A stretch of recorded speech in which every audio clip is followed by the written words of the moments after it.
ഇതിന്റെ ബാനറിൽ വേറൊരു സാധനങ്ങൾ കണ്ടിട്ടുണ്ടാവും. ലിബർഹാൻ കേരളത്തിലെ സൂഫിയ മഅദനിനെയും അതുപോലെ കളമശ്ശേരി ബസ് കത്തിക്കലൊക്കെ അക്ഷരജ്ഞാനമില്ലാത്ത ഏതെങ്കിലും സ്ഥലത്ത് പോയ സ്ത്രീകളോട് ചോദിച്ചാൽ പറയും. ലിബർഹാൻ ആർക്കെങ്കിലും അറിയാവോ? നമ്മുടെ ലിബർഹാൻ കമ്മീഷന്റെ റിപ്പോർട്ട് വന്നപ്പോ മാന്യമായ ഒരു ചർച്ച പോലും നമ്മുടെ ചാനലുകൾ സംഘടിപ്പിച്ചോ? നമ്മൾ മനസ്സിലാക്കേണ്ടത് 8 കോടി രൂപ ചെലവഴിച്ചിട്ട് 68 പ്രതികളെ കണ്ടുപിടിച്ചിട്ട് ഒരു പെറ്റി കേസ് പോലും എടുക്കാൻ ആർജവുണ്ടായോ? നമ്മുടെ സമുദായ സ്നേഹികളായ മുസ്ലിം നേതാക്കളോടാണ് ഞാൻ ചോദിക്കുന്നത്. ഒരു വർത്തമാന കോൺഗ്രസ്സുകാരോട് ഏതായിരുന്നാലും 17 കൊല്ലം കൊണ്ട് 8 കോടി രൂപ ചെലവാക്കിയിട്ടാണ് ഇത് വന്നത്. ഒന്നുങ്ങളത് നടപ്പിലാക്കാൻ ഒരു പെറ്റി കേസെങ്കിലും എടുക്കണമെന്ന് കോൺഗ്രസിനോട് നട്ടെല്ല് നിവർത്തി വർത്തമാനം പറയാൻ കഴിയാത്ത നേതാക്കന്മാര് സൂഫിയ മഅദനിയുടെ ബസിന്റെ കേസ് നോക്കി നടക്കുകയാണ്. ഞാൻ ആലോചിച്ച് നോക്കട്ടെ, ഒരു മുസ്ലിം പത്രത്തിന്റെ പേജ് ഒരു ദിവസം 10-12 വിഷയമാണ് സൂഫിയ മഅദനിയുടെ തീവ്രവാദത്തിന്റെ കഥകൾ. ലിബർഹാൻ കമ്മീഷന്റെ വിവരമേ ആ പത്രത്തിലില്ല. ഞാൻ പറയുന്നത് നമ്മൾ വേറൊരു മുദ്രാവാക്യം മുഴക്കണം. എന്താണെന്നറിയോ? ലിബർഹാൻ കമ്മീഷന് വേണ്ടി ചെലവഴിച്ച 8 കോടി രൂപ AICC നമ്മുടെ ഖജനാവിലേക്ക് തിരിച്ചടക്കണം. കാരണം എന്തിനാണ് ചെലവഴിച്ചത് എന്ന് ഈ രാജ്യത്തോട് പറയണം. 8 കോടി രൂപ മുടക്കിയിട്ട് അങ്ങനെ ഒരു സംഗതി ചെയ്തിട്ടുണ്ടെങ്കിൽ അതിലൊരു പരിഹാരം ഇല്ലെങ്കിൽ ഏറ്റവും ചുരുങ്ങിയത് നമ്മുടെ നികുതി പണമെങ്കിലും കോടതിയിൽ തിരിച്ചയച്ചിട്ട് മാന്യത കാണിക്കാൻ കോൺഗ്രസ് നേതൃത്വം തയ്യാറാവണം. എന്താണ് ഇവിടെ നടക്കുന്നത്? ഒരു സംഗതിയും ചെയ്യുന്നില്ലല്ലോ. ഇപ്പൊ സംഭവിക്കുന്നത് എന്താണെന്ന് വെച്ചാൽ മുസ്ലിങ്ങളായ ആളുകൾക്ക് നമ്മളെ കുറച്ച് സ്റ്റാമ്പ് പേപ്പർ വാങ്ങിയിട്ട് കുറച്ച് സാക്ഷ്യപത്രം കൊടുത്തിട്ട് കുറച്ച് സ്കോളർഷിപ്പ് വരുന്നുണ്ട്. ഞാൻ പറയുന്ന മൻമോഹൻ സിംഗിന്റെ സർക്കാർ ചില സ്കോളർഷിപ്പുകളും ചില സംഗതികളും ചെയ്തുകൊണ്ട് ഈ സമുദായത്തെ ഒരു ഭാഗത്ത് സഹായിക്കുകയാണെന്ന വ്യാജേനെ മറുഭാഗത്ത് സമുദായത്തെ ഇഞ്ചിഞ്ചായി കൊല്ലുന്ന പ്രവർത്തനങ്ങൾ നടത്തുന്നത് അവസാനിപ്പിക്കണം എന്നാണ് പറയാനുള്ളത്.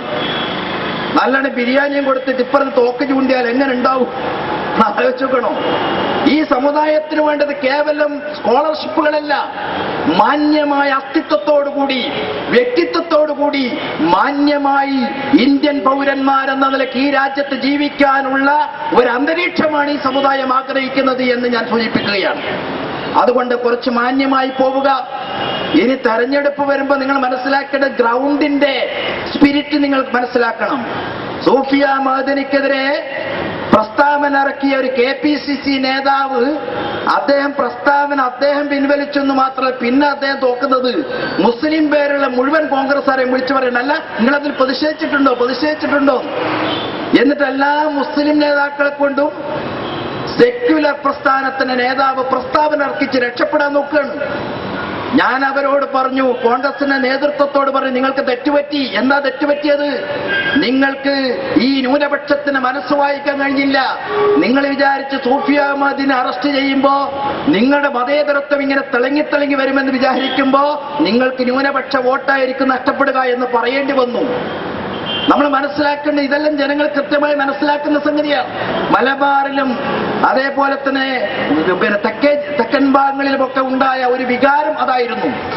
നമ്മൾ മനസ്സിലാക്കണം. ഇതൊക്കെ ഞാൻ കൂടുതൽ വിശദീകരിക്കാൻ പോകുന്നില്ല. സൂചിപ്പിക്കുന്നത് വസ്തുതകളായി പറയാൻ, യാഥാർത്ഥ്യങ്ങൾ തുറന്നു പറയാൻ മുഖ്യധാരാ മാധ്യമങ്ങളും നമ്മുടെ ചില രാഷ്ട്രീയ പാർട്ടികളും രാജ്യത്തെ ഫാസിസ്റ്റുകളും അതേപോലെ തന്നെ ചില നിയമജ്ഞന്മാരും ചില പോലീസുകാരും ഒക്കെ ചേർന്നുകൊണ്ട് ചില പരിപാടികൾ നടത്തിയാൽ ആ പരിപാടി എന്തെന്ന് മനസ്സിലാക്കാനുള്ള സാമാന്യ ബുദ്ധി ഞങ്ങൾക്കുണ്ട് എന്ന് നിങ്ങൾ മനസ്സിലാക്കുക.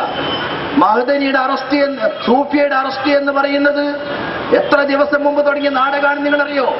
1 വർഷമായി എറണാകുളം കേന്ദ്രീകരിച്ചുകൊണ്ട്, തൃക്കാക്കര പോലീസ് സ്റ്റേഷൻ കേന്ദ്രീകരിച്ചുകൊണ്ട് 1 വർഷമായി നടത്തിയ ഗൂഢാലോചനയുടെ അനന്തരഫലമാണ് സൂഫിയ മഅദനിയുടെ അറസ്റ്റ് എന്ന് മനസ്സിലാക്കാൻ ഗവേഷണത്തിന്റെ ആവശ്യമില്ല, കൃത്യമായി മനസ്സിലാക്കാൻ പറ്റും. അതുകൊണ്ട് ചിലത് ഇപ്പം പറയാം, ചിലത് പറയേണ്ട സമയത്ത് പറയാമെന്ന് മാത്രം പറഞ്ഞുകൊണ്ട് ഈ പരിപാടി പടച്ചതമ്പുരാന്റെ നാമത്തിൽ ഉദ്ഘാടനം ചെയ്തത് അറിയിച്ചുകൊണ്ട് ഞാൻ അവസാനിപ്പിക്കുന്നു.